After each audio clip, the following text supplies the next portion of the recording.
এক বাঁশিওয়ালা এসেছিল। তখন ফাল্গুন মাস। গাছে গাছে কত রং, কত শোভা, কত পাখির কলতান। নদীতে কি অপরূপ ছায়াময় ঢেউ, দূর পথে কি মায়াবী আলো, বাতাসে কি সুগন্ধ।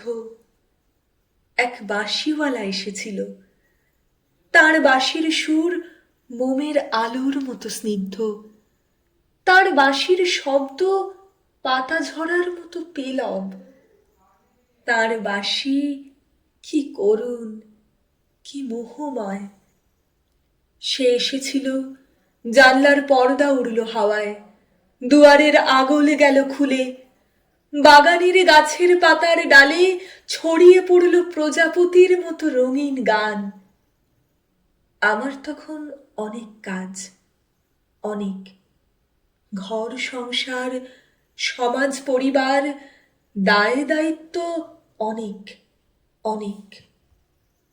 মনটা আনচান করে উঠল। ভেতর থেকে কি যেন ঠেলা লাগালো, যাও যাও, দেরি করো না। কিন্তু আমার দেরি হয়ে গেল। আমার পুজো, আমার গেরস্থালি, আমার কর্তব্য, আমার নিত্যদিনের ৭-১৭ ঝামেলা, আমার দেরি হয়ে গেল।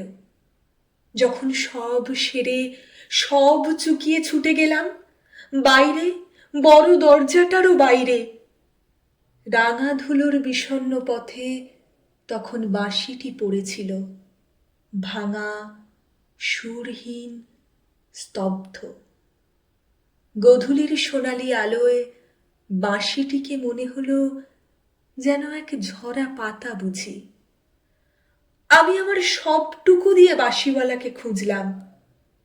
সন্ধ্যা লগনে আকাশে ফুটে ওঠা প্রথম তারাটি বলল, আমি এখানে।